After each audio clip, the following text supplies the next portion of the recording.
বৰভাগ উন্নয়ন খণ্ডত নৱনিৰ্বাচিত পঞ্চায়ত সভাপতিৰ শপত গ্ৰহণ। কমাৰকুছিত নৱনিৰ্বাচিত সভাপতি মৃন্ময় দাসক উষ্ম আদৰণি। বহু জল্পনা কল্পনাৰ অন্তত অৱশেষত নলবাৰী জিলাৰ বৰক্ষেত্ৰী বিধানসভা সমষ্টিৰ অন্তৰ্গত বৰভাগ উন্নয়ন খণ্ডৰ অন্তৰ্গত 9খন গাঁও পঞ্চায়তৰ নৱনিৰ্বাচিত পঞ্চায়ত প্ৰতিনিধিৰ শপত গ্ৰহণ অনুষ্ঠান যোৱাকালিৰ পৰা আৰম্ভ কৰা হয়। পঞ্চায়ত কেইখনৰ পঞ্চায়ত সভাপতি উপসভাপতিকে ধৰি গাঁও সভাৰ সদস্যসকলৰ শপত গ্ৰহণ অনুষ্ঠান বৰভাগ উন্নয়ন খণ্ডৰ সভাগৃহত উলহ মালহেৰে অনুষ্ঠিত কৰা পৰিলক্ষিত হয়। উল্লেখযোগ্য যে ৪৬ নং ওপৰ বৰভাগ কমাৰকুছি গাঁও পঞ্চায়তৰ ২ নং ৱাৰ্ডৰ সদস্য তথা নলবাৰী জিলাৰ ভিতৰতে বিপুল ভোটত জয়যুক্ত হোৱা মৃন্ময় দাসক সভাপতি নিৰ্বাচিত কৰাত উৎফুল্লিত হৈ পৰিছে কমাৰকুছি গাঁৱৰ ৰাইজ।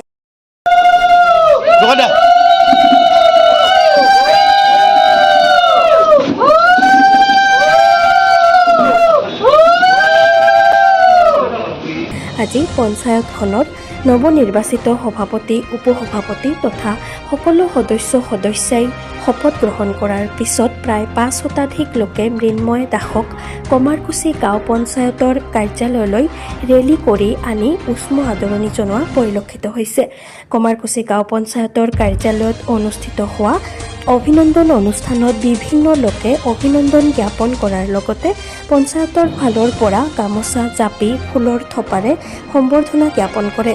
ৰাইজৰ বিপুল সঁহাৰিত মন্ত্ৰমুগ্ধ হৈ পৰা নৱনিৰ্বাচিত পঞ্চায়তৰ সভাপতি মৃন্ময় দাসে ৰাইজৰ লগত থাকি পঞ্চায়তৰ সকলো শ্ৰেণীৰ লোকৰ কাৰণে কাম কৰি যোৱাৰ প্ৰতিশ্ৰুতি প্ৰদান কৰাৰ লগতে চৰকাৰৰ নীতি নিয়ম মতে ৰাইজৰ অভাৱ অভিযোগ তথা সমস্যাসমূহ দূৰ কৰাৰ চেষ্টা কৰিব বুলি সদৰি কৰে।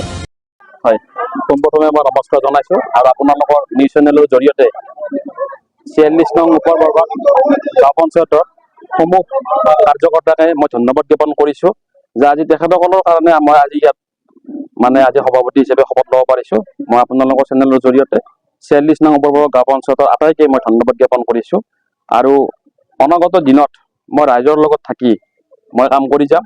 আৰু এটা কথা, পঞ্চায়ত বুলি ক'লে সচৰাচৰ মানুহৰ কিছু মানুহৰ এটা বেয়া চিন্তা মনত আহে। মই আপোনালোকক আজি কথা দিছোঁ যে মই এইখন পঞ্চায়তক ৰাইজৰ লগত থাকি কাম কৰিম। কোনো ধৰণৰ দুৰ্নীতি মোৰ পঞ্চায়তত হ'বলৈ মই নিদিওঁ। গতিকে ৰাইজৰ লগত মই কাম মোৰ প্ৰথম পৰিকল্পনা যে আমাৰ এই পঞ্চায়তত বহুতো দুখীয়া লোক আছে। এই দুখীয়া লোকখিনিক যিখিনি প্ৰাপ্য তেখেতসকলক সেইখিনি যাতে মই তেখেতসকলক প্ৰিফাৰেঞ্চ ৱাইজ তেখেতসকলক যাতে মই দিব পাৰোঁ আৰু চৰকাৰৰ ফালৰ পৰা পঞ্চায়তত যি আঁচনি আহিব দুখীয়া লোকে যাতে প্ৰথম অগ্ৰাধিকাৰ পায় মই এইখিনি গুৰুত্ব দিম। মোৰ ২ নং ৱাৰ্ডৰ পৰা মই প্ৰতিনিধিত্ব আগবঢ়াইছিলোঁ। মোৰ ৱাৰ্ডত ৯৫৮টা ভোট পোল হৈছিলে। মই ৯০০টা ভোট পাইছিলোঁ। গোটেইখিনি জ্যেষ্ঠৰ পৰা কনিষ্ঠলৈকে আটাইখিনি মোক হিয়া উজাৰি ভোট দিছে আৰু সেই তেখেতসকলৰ যি বিশ্বাস মই সেই বিশ্বাসটো সদায় অটুট ৰাখিম। আৰু লগতে মোৰ বাকী যি 9টা ৱাৰ্ড সেই 9টা ৱাৰ্ডৰ আমাৰ যিখিনি সদস্য আছে বা ভোটৰ আমাৰ দলীয় যি আমাৰ কাৰ্যকৰ্তা মই গোটেইখিনিকে ধন্যবাদ দিছোঁ যাতে তেখেতসকলে আজি মোক যিটো বিশ্বাসত আজি মোক এইখিনিলৈকে মোক আগবঢ়াই দিলে যাতে মই এই বিশ্বাসটো যাতে সদায় অটুট ৰাখে। মোৰ ধাৰণাৰে নলবাৰী জিলাৰ আটাইতকৈ কনিষ্ঠতম সভাপতি চাগে মই। গতিকে সেই হিচাপত মই যিখিনি মোক বিশ্বাসত মই এইখিনি কৰিছে মই এই বিশ্বাসটো মই ৰাখিম আৰু কনিষ্ঠ হিচাপে নহয় মই যাতে ফাৰ্ষ্ট প্ৰিফাৰেঞ্চত মই চব কাম যাতে মই সোনকালে কৰিব পাৰোঁ, বেলেগ পঞ্চায়তকে যাতে মই সোনকালে কৰিব পাৰোঁ মই এইখিনি চেষ্টা ৰাখিম। ফলৰ লগতে মই আমাৰ শ্ৰদ্ধা আমাৰ আটাইৰে গুৰু তেখেত আমাৰ নাৰায়ণ ডেকা ডাঙৰীয়া আজি তেখেতৰ কাৰণে এইখিনি সম্ভৱ হৈছে। আজি তেখেতে মোক যি এই পঞ্চায়তখনক কাম কৰাৰ সুযোগ দিছে আৰু তেখেতক মই ধন্যবাদ জ্ঞাপন কৰিছোঁ যে তেখেতৰ আজি যদি মোক পঞ্চায়তখনক কাম কৰাৰ সুযোগ নিদিলে হয় আজি মই চাগে ইমানখিনি নাপালোঁ হয়। মই নাৰায়ণ ডেকা ডাঙৰীয়াক ধন্যবাদ জ্ঞাপন কৰিছোঁ আৰু তেখেতক আমি আগত লৈ আমি এই পঞ্চায়তখনত আমি কাম কৰি যাম।